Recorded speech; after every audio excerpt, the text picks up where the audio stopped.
students, in this video we will study chapter number 6 of 11th class book Hornbill. The chapter's title is The Browning Version.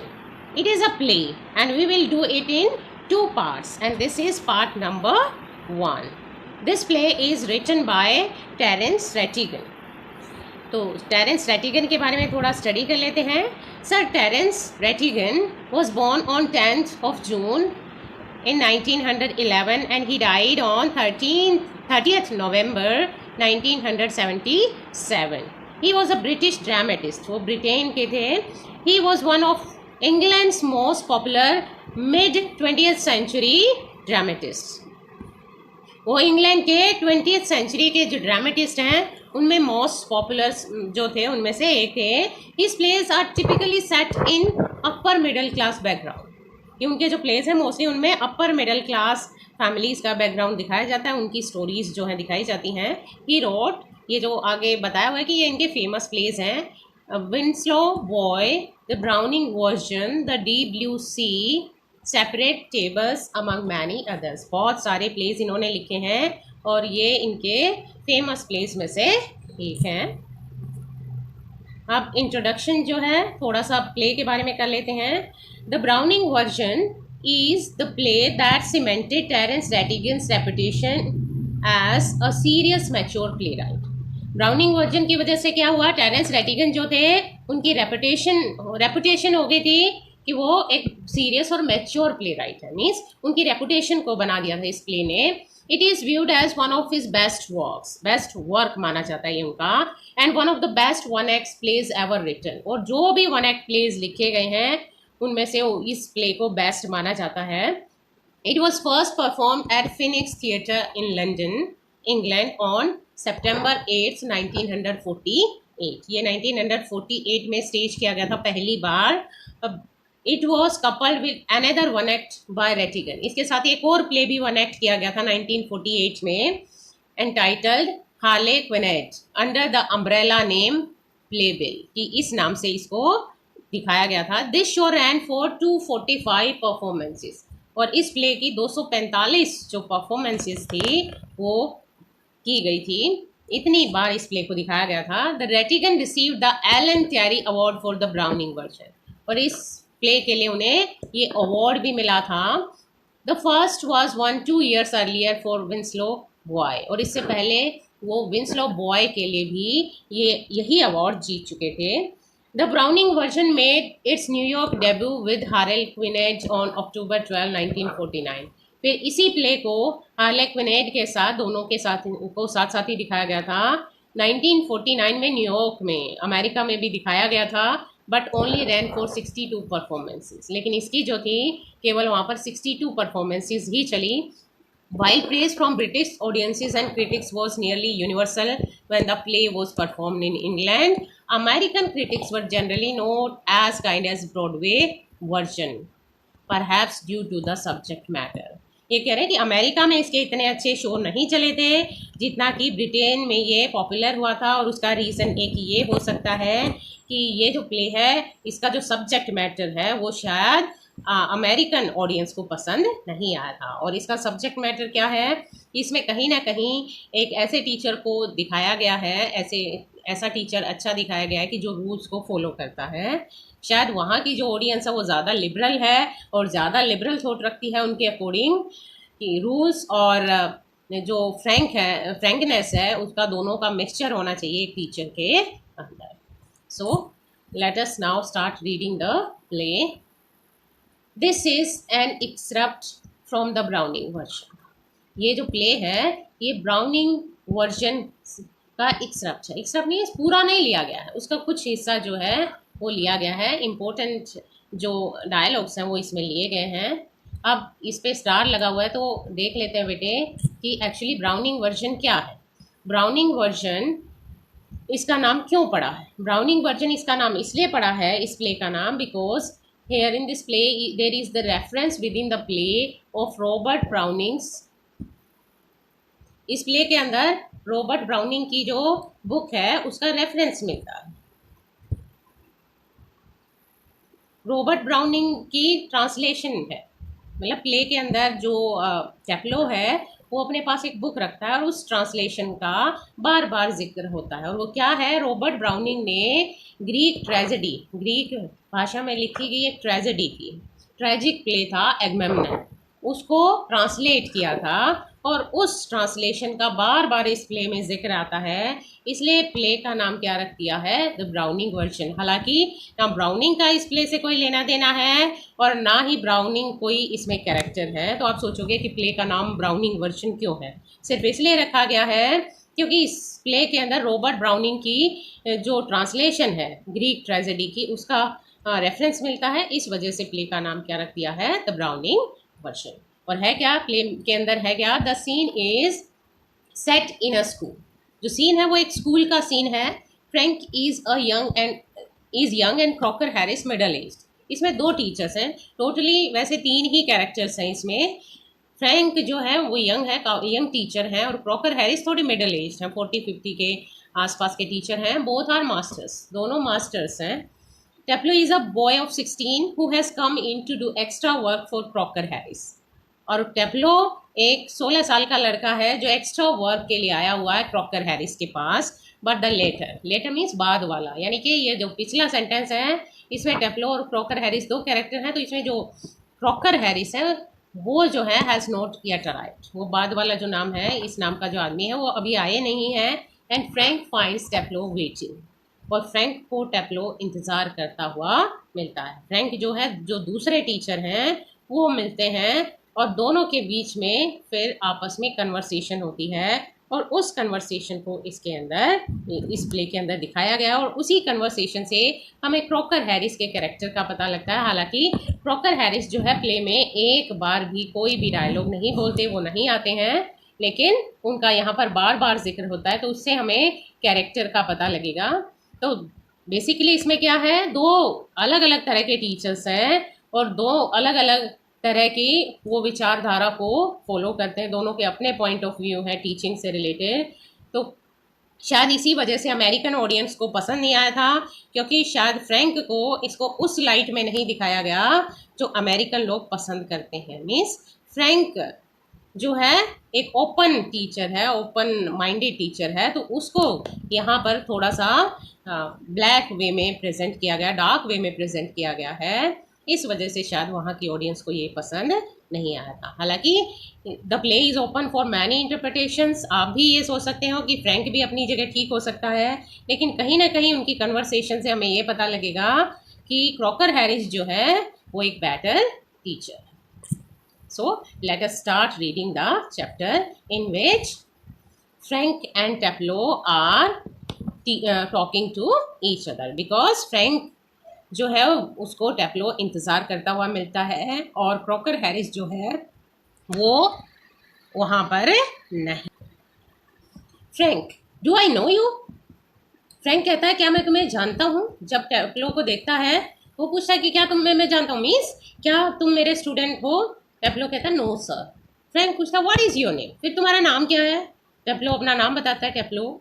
Frank कहता है Taplow, no I don't, you are not a scientist I gather. वो कहता है टेप्लो, अच्छा मुझे तो नहीं लगता कि तुम मेरे स्टूडेंट हो, बिकॉज तुम एक साइंटिस्ट नहीं हो। यहाँ साइंटिस्ट का मतलब ये नहीं है कि वो साइंटिस्ट मीन्स साइंस के स्टूडेंट तुम नहीं हो। आई गैदर मीन्स मैं ये समझता हूँ कि ये मुझे पता लग रहा है कि तुम एक साइंस के स्टूडेंट नहीं हो। टेप्लो, नो सर। वो कहता है नहीं sir, I am still in the lower fifth, कि अभी मैं लोअर फिफ्थ में हूँ, मीन्स अभी मैं नीचे की क्लास में हूँ। जैसे आप यहाँ पर होता है कि शायद वो लोअर फिफ्थ के बाद अलग अलग स्ट्रीम चुन सकते होंगे बेटे, तो ये जैसे यहाँ 10th के बाद अलग साइंस के स्टूडेंट्स होते हैं, आर्ट्स के, कॉमर्स के स्टूडेंट्स होते हैं, और उससे पहले वाली क्लासेस में सभी बच्चे एक ही तरह के सब्जेक्ट पढ़ते हैं। तो इसीलिए वो कहता है अभी तो मैं लोअर फिफ्थ में हूँ, I can't specialise until next term, कि जब तक मैं नेक्स्ट टर्म में नहीं आ जाता, next term means next class में नहीं आ जाता, तो मैं स्पेशलाइज नहीं कर सकता, स्पेशल सब्जेक्ट्स नहीं ले सकता, तब तक मुझे कॉमन सब्जेक्ट्स ही पढ़ने पड़ेंगे। दैट्स टू से if I have got my remove all right. यह भी तब है जब मुझे मेरा रिमूव ठीक ठाक मिल जाएगा। यहाँ रिमूव का मतलब है कि जो पास सर्टिफिकेट है, मुझे अगर प्रमोट कर दिया जाएगा तो मैं नेक्स्ट टर्म में पहुँचूँगा और मैं स्पेशलाइज कर पाऊँगा। Frank, don't you know? If you have got your remove, कि क्या तुम्हें पता ही नहीं है कि तुम्हें तुम्हारा रिमूव मिला या नहीं मिला? क्या अभी तक तुम्हें नहीं पता कि तुम पास हुए हो या नहीं? क्यों? क्योंकि ये जो है ये जो एग्ज़ाम्स जो हैं वो ओवर हो चुके हैं और लगभग रिज़ल्ट आने वाला है। तो नॉर्मली जो टीचर्स हैं, अगर बच्चा इस टाइम पर आता है तो वो बता देते हैं कि वो पास हुआ है या नहीं हुआ है, लेकिन टेफ्लो के टीचर ने अभी तक उन्हें नहीं बताया है, क्योंकि वो रूल्स पर चलने वाले हैं। उन्हें पता है कि उन्हें नहीं बताना है अभी। टेफ्लो, नो सर। टेफ्लो कहता नहीं सर, मुझे तो नहीं पता कि मुझे पास किया गया है या नहीं, रिमूव मिला नहीं मुझे या मिला है। Mister Crocker Harris doesn't tell us the results like the other masters, क्योंकि हमारे मिस्टर क्रॉकर हैरिस जो हैं वो दूसरे मास्टर्स की तरह रिजल्ट्स जो है पहले नहीं बताते। क्यों? क्योंकि मिस्टर क्रॉकर हैरिस जो हैं वो रूल्स को फॉलो करने वाले टीचर हैं, और वो कभी भी हमें जो डिक्लेरेशन का टाइम है उससे पहले हमें कभी भी नहीं बताएंगे। फ्रैंक, जो फिर वो दूसरे टीचर हैं फ्रैंक, वो कहते हैं व्हाई नॉट, क्यों नहीं बताया, कि बता देना चाहिए, क्यों नहीं बताया? Well you know what he is like sir. अब जो है थोड़ा सा उनको लूज मिल गया टीचर, तो वो उनके सामने अब खुल गया है, तो वो कह रहा है कि अच्छा सर, आपको तो पता है वो किस तरह के टीचर हैं। I believe there is a rule, कि वो कहता है हाँ, फ्रैंक कहते हैं कि आई बिलीव, मैं मानता हूँ कि देर इज़ अ रूल, कि स्कूल में एक रूल है that form result should only B announced by the headmaster on the last day of the term, कि जो टर्म होगी, टर्म मीन्स जो सेशन होगा उसके लास्ट डे पर, रिजल्ट वाले दिन ही हेडमास्टर ही अनाउंस करेगा रिजल्ट्स को। ये तो पता है, मुझे भी पता है, रूल है स्कूल में। Taplow, yes but who else pays attention to it. Taplow कहता है हाँ, लेकिन और कौन है जो इसकी तरफ अटेंशन पे करता है, इसकी तरफ ध्यान देता है?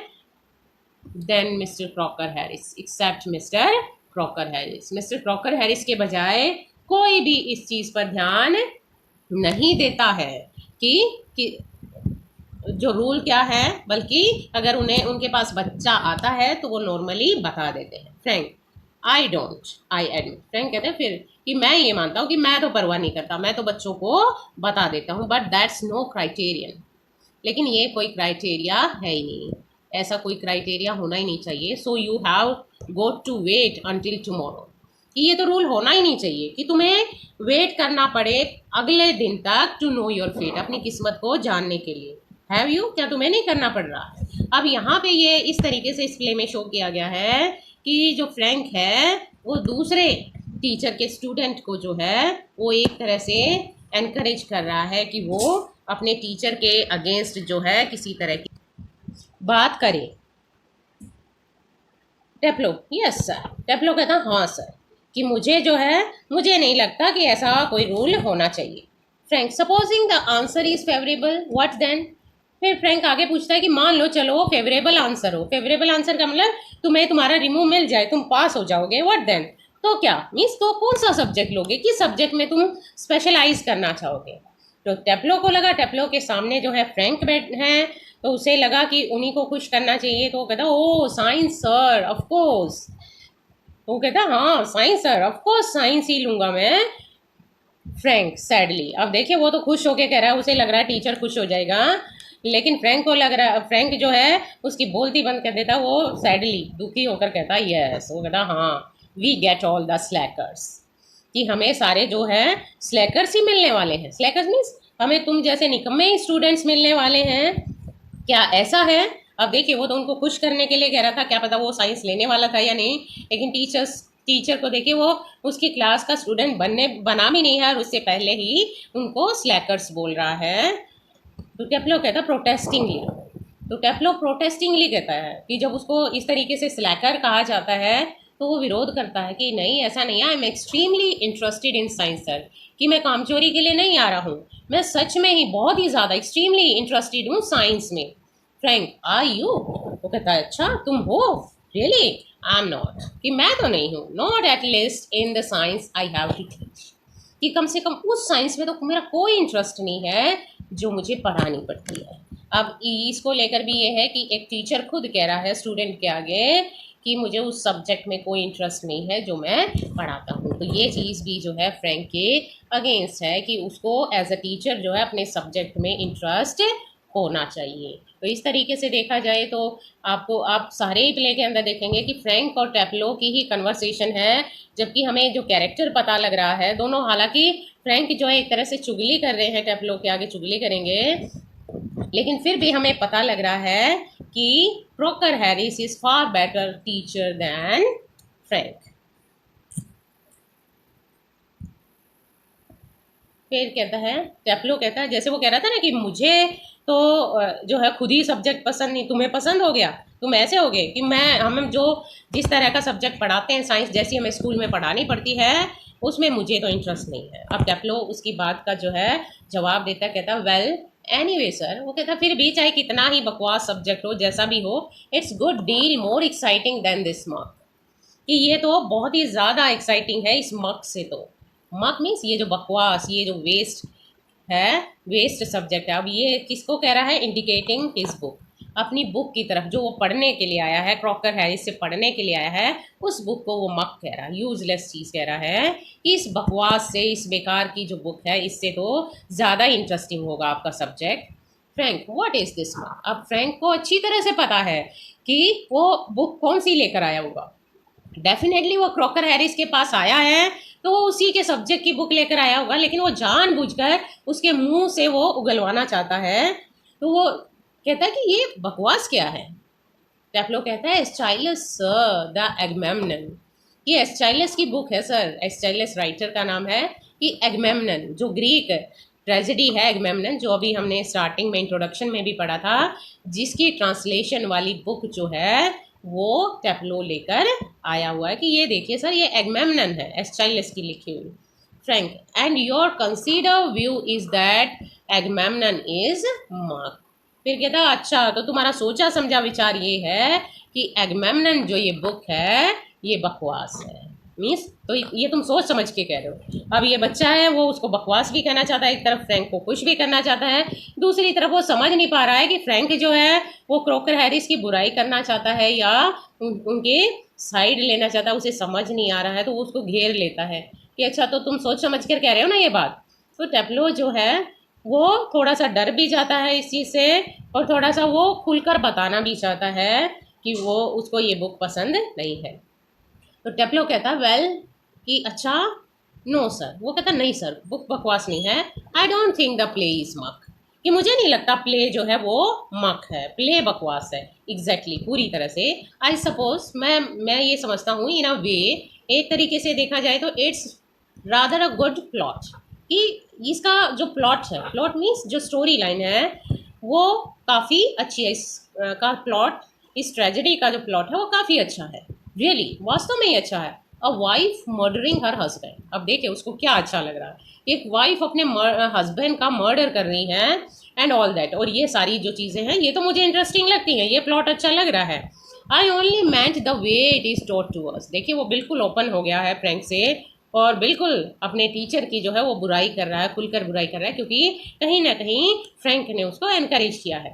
वो कहता मेरा मतलब है कि जिस तरीके से ये पढ़ाया जाता है वो मक है, just a lot of Greek words, कि बस क्या है इसमें बहुत सारे ग्रीक वर्ड्स हैं, ग्रीक भाषा में लिखे गए वर्ड्स हैं, क्योंकि है तो ये ब्राउनिंग की लिखी हुई ट्रांसलेशन, लेकिन बीच बीच में ग्रीक वर्ड्स आए हुए हैं इसमें स्ट्रंग टुगेदर, और वो स्ट्रंग टुगेदर वो आपस में गुथे हुए जुड़े हुए हैं, and 50 lines if you get them wrong, और जब टीचर पढ़ाते हैं तो गलत हो जाता है तो 50 लाइनें आपको लिखनी पड़ती हैं।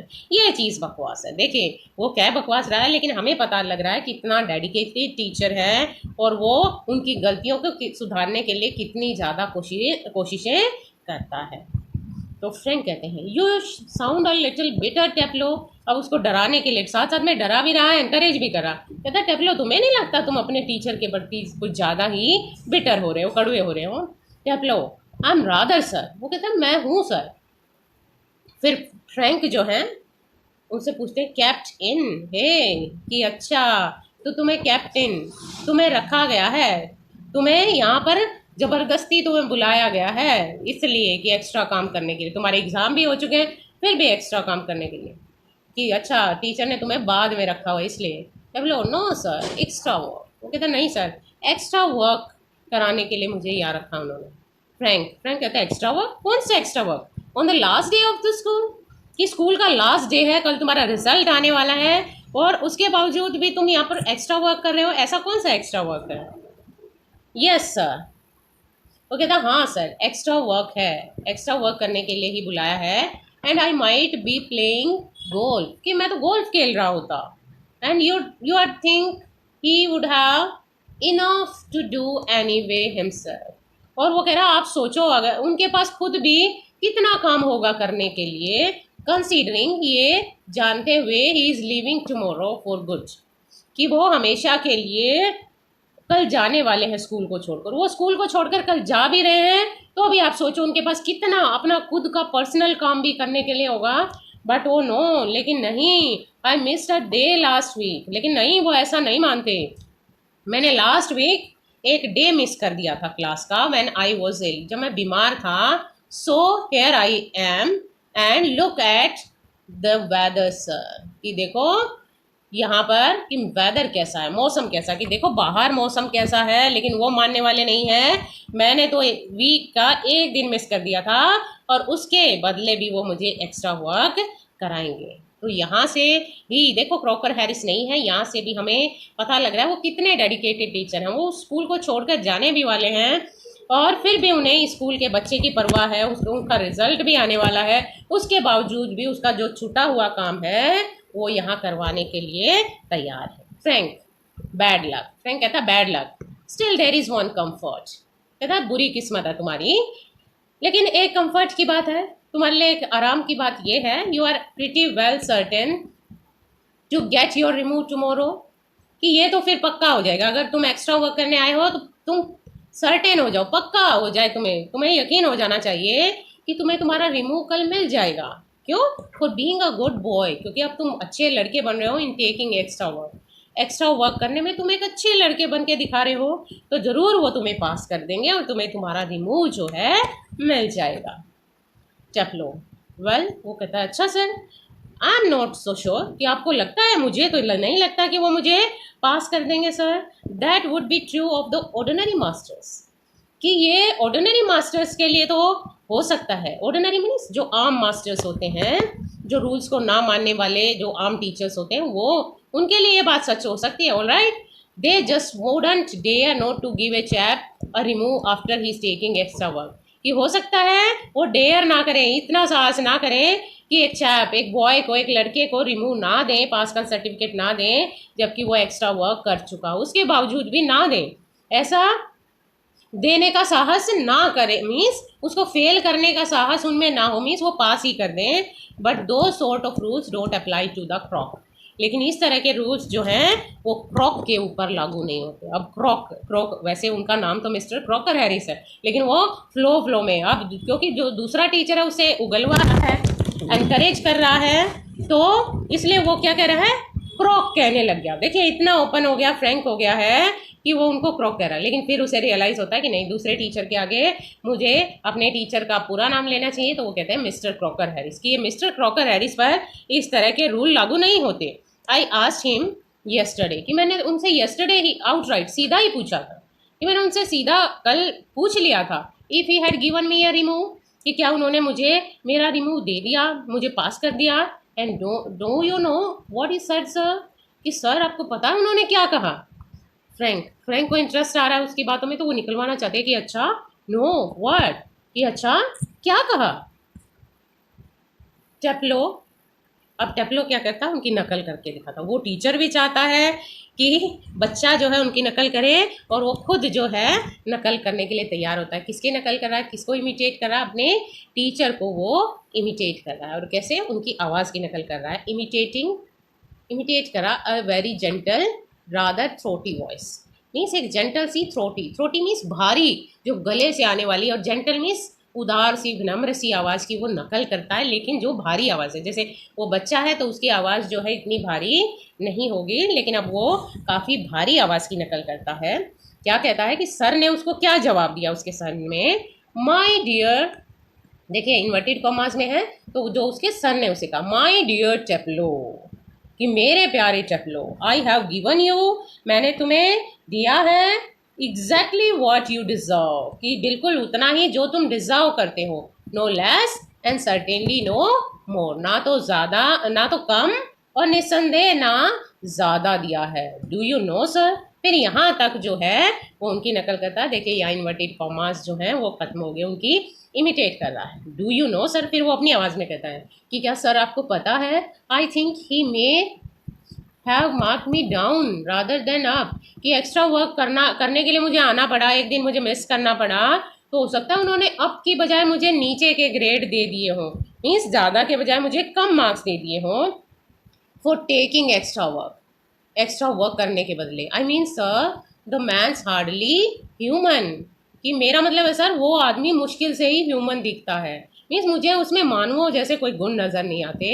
ही ब्रेक्स ऑफ क्विकली, और वो तुरंत ही उस बात से हट जाता। उसे लगा कुछ ज़्यादा नहीं हो गया, अभी 2 मिनट पहले तो नकल की थी और अब उनको ये कह रहा वो तो ह्यूमन ही नहीं है, तो उसे लगा एक दूसरे टीचर के आगे कहीं ये टीचर बता ना दें, तो एकदम से रुक जाता अपनी बात को कहना। फिर कहता sorry sir, have I gone too far, कि सॉरी सर क्या मैं कुछ ज़्यादा नहीं बोल गया। अब यहाँ से देखिए कि थोड़ा सा वो जो फ्रैंक है वो एनकरेज कर रहे हैं कहीं ना कहीं उनको, लेकिन उसको बीच बीच में डरा भी रहे हैं। तो फ्रैंक कहता है यस मच टू फार, वो कहता है हाँ कुछ ज़्यादा ही आगे निकल गए।